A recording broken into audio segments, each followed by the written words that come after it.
Hi everyone, Eva here. I'm the owner and founder of My Sleeping Baby, and today is Sleep Tip Tuesday.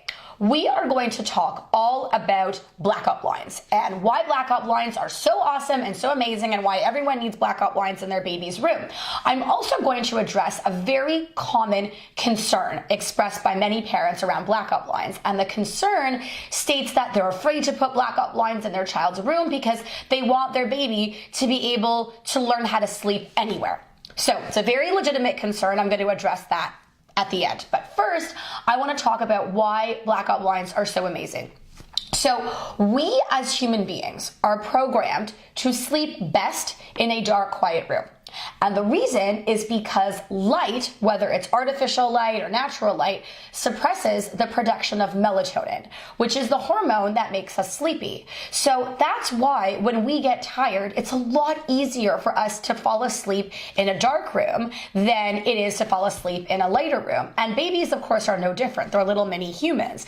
And remember, it's even more important for babies to have a really dark room to sleep in because, first of all, they have daytime sleep requirements that we don't have. They need to be napping. Although if you're up with your baby half the night, you need to be napping too, in which case you should also be getting blackout blinds. But assuming you're sleeping well, the baby still really needs to be napping during the day and needs to be going to bed earlier than us.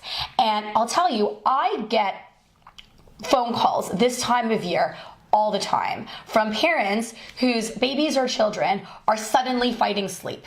Now, for those of you who live in the Northern Hemisphere, you know that it's now springtime. We're heading into summertime. It was spring forward time change a month ago or so, a couple of months ago, and we're suddenly getting much more sunlight during daytime hours than we used to. It's sunnier during the day, the sun's setting substantially later, and very often, these problems that these parents are experiencing with their children who were perfect sleepers, who are now suddenly fighting sleep, this problem can often be solved by just getting up blackout blinds because there's more sunlight coming in around 7 or 7:30 when the child usually goes to sleep, and it's just too hard for him or her to fall asleep in a room with too much sunlight. So that's why, in a nutshell, blackout blinds are so beyond fantastic. Now, to address the concern that comes from many parents, which is that they don't want their baby to have to sleep in a dark room all the time. They want their baby to be able to learn how to sleep anywhere, anytime, regardless of what the conditions are. So, two things about that concern.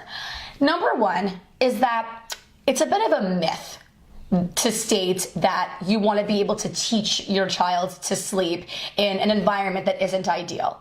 Some babies can do it, and some can't. Just like some adults can sleep 10 hours straight on an international flight, like my sister, who, by the way, was born and raised in the exact same environment as me. And then there are other adults who cannot sleep on an international flight, like myself, and watch 5 movies in a row because even though they're so bloody exhausted, you just can't sleep on a plane. Babies are no different. Some babies, if they're tired and they're in a stroller and there's tons of commotion going on and tons of noise and tons of people, they'll still fall asleep, no problem. But then there are just as many other babies that get distracted, get overly stimulated, who can't relax and can't wind down when there is too much going on, when there's too much to look at, and they just can't settle as easily. And that really comes down to the baby's temperament. So if you happen to have a baby that can sleep well in environments that have lots of light and lots going on, that's fantastic. You obviously have a very adaptable baby who doesn't get so distracted. But I tell you, there are just as many other babies that can't do it. And there isn't really anything we can do about it other than respect their need to sleep in a dark, quiet room, respect your need for them to sleep, period, and then everybody wins. The other factor that I guess I'll address, and it specifically has to do with traveling. A lot of these parents are concerned that, they travel quite a bit and they want their child to be able to sleep well when they're traveling, when they're on the go or whatnot.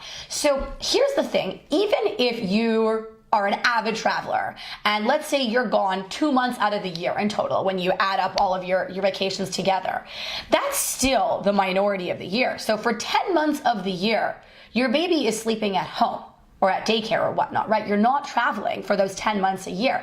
That's the majority. So really, you should be prioritizing your baby's sleep during the majority of the year, which is that approximately 10 months. And for that 2 months of the year that you're traveling, hope for the best. The last thing you want to be doing is sacrificing your baby's sleep 10 months of the year with the hopes that the 2 months of the year that you spend traveling, your baby sleeps better. Because as I said, he may or may not. It's a coin toss. It really comes down to your baby's temperament. On a personal note, I can tell you that my older daughter was not sensitive when it came to light. We did not need to, put up 3 layers of blackout blinds like we have now in their rooms.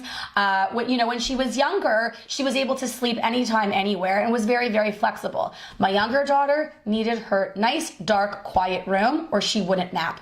And that really just came down to her temperament. So in short, blackout blinds are fantastic. They allow for substantially better sleep overall. And I always tell people that on a scale of 1 to 10, if let's say 10 is pitch black and 1 is a bright sunny day, then you want your baby's room's darkness level to be about an 8. I hope this was helpful, everyone. You have a wonderful day.